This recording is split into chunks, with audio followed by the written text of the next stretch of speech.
Good morning, dear children. Hope all are fine. Today, we are going to know about the breathing in animals. First of all, what is the meaning of breathing? Breathing means taking air. Means we are taking which gas we are taking inside the body? Oxygen. Do you know which gas we are releasing? That is carbon dioxide. It has two stages, that is inhalation and exhalation. Inhalation means breathing in, means taking air inside the body, and exhalation means breathes outside, means you can release carbon dioxide outside. So this process is called breathing. Once again, what is the definition or meaning of breathing? Taking oxygen or releasing carbon dioxide is known as breathing. So you know that in the world many millions of organisms are there. Each and every organism required oxygen to get the energy and to get different metabolic activities. And you know that habitats, different animals live at different places. They are categorized into land organisms and aquatic organisms. Land means animals which live on the no, sorry, terrestrial animals means the animals which live on the land. So now let us see the breathing in land animals. So land animals like birds, reptiles, mammals. Mammals means humans. Humans belongs to mammals. What are the mammals in the higher classes we will know. So they can breathe through their lungs. So lungs are the respiratory organ. So different animals has different respiratory organs. So which animals have the lungs as a respiratory organ? Birds, reptiles and mammals. These are have the lungs as a respiratory organ. For example, in human beings which are mammals, air enters the body through nostrils. You know that you see the diagram in the textbook. Our nose has two openings. Those are called as nostrils. And some are the air goes to, or we can breathe the air through the mouth, and this air through the nostrils reaches to the lungs through a tube like structure that is called as windpipe. So near the neck region and pipe like structure, beneath the neck region pipe like structure is present, that is called as trachea or windpipe. When we breathe the, or when we take the air through the nose, so through the nasal cavity, nostrils, the air enters into nostril cavity. From there, it enters into windpipe. From the windpipe, it goes to lungs. So the lungs take in oxygen from the air that is absorbed by the blood.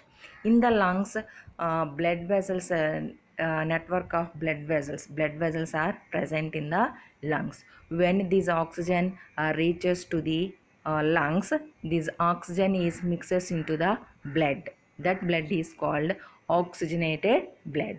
This oxygenated blood carries to all parts of the body. It is supplies to, or it goes to all parts of the body.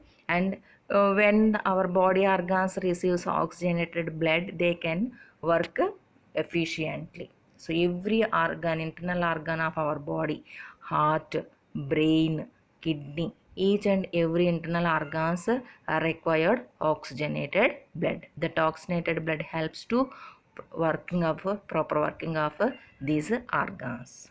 In the same manner, our organs produced the carbon dioxide as a waste gas that is needed to send outside of the body. So when we exhale, we can send the carbon dioxide to the outside. That is also done by nostrils. So the way which the oxygen enters into the body, the same opposite manner carbon dioxide goes to outside of the body. So this is the breathing in land animals. And amphibians, example frog. Where they can live in both, means in the water and on the land. So that's why where they can present depending upon the place they can respire, or they can have two types of respiratory organs. For example, a frog breathes when on the land, it can breathe through the lungs, and when it is in the water, it can respire through the skin. So so a frog breathes through its lungs when it is on land, and respire through its most moist skin when it is under water. Are you clear? So frog belongs to amphibian. It lives on the land and in water. When frog is on the land, it can respire through the lungs. When frog is in the water, it can respire through the skin. Okay, this is the breathing of amphibians. Next, aquatic animals means they can live only in the water.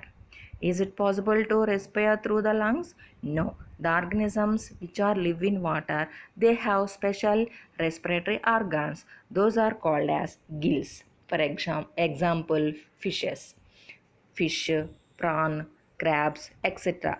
Generally they can live in the water. That's why what is the respiratory organ of these animals? Gills.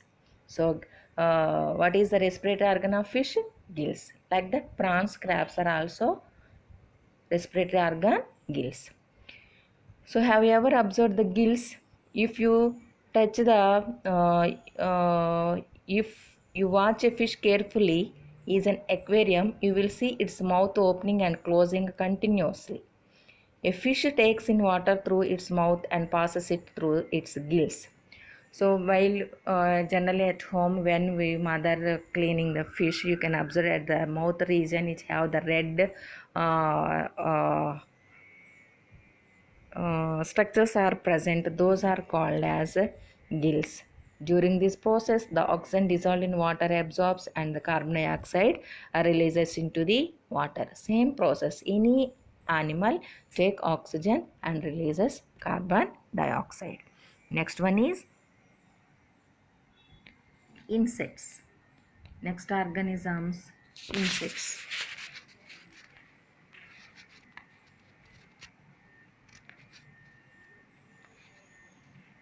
So aquatic animals, fish, prawn, crabs.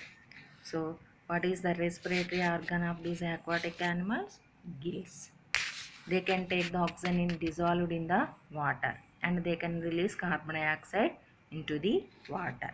Next one is insects. Example of insects are cockroach, caterpillar, etc. They have the what are the respiratory organs of insects? They breathe through the spiracles. So what is the respiratory organ in insects? Spiracles means small hole like structures are present on their body. These spiracles lead to number of air tubes which form a network that allows air to reach every tissues in the body of the insect. Just you remember here what are the respiratory organs of different animals. Land animals respiratory organ, lungs. Example, birds, reptiles, mammals. Means ourselves, human beings. And amphibians, respiratory organs two, that is lungs and skin. What is the respiratory organ in aquatic animals like fishes, prawns, crabs, etc.? Gills. And what is the respiratory organs of insects? That is spiracles. Spiracles are small hole-like structures. Those are also called as air holes. They are present on the bodies. It can take the air of oxygen into the body and release the carbon dioxide. This is the breathing up in different animals. Okay, next class we will see the movement of different animals. Take care. Bye.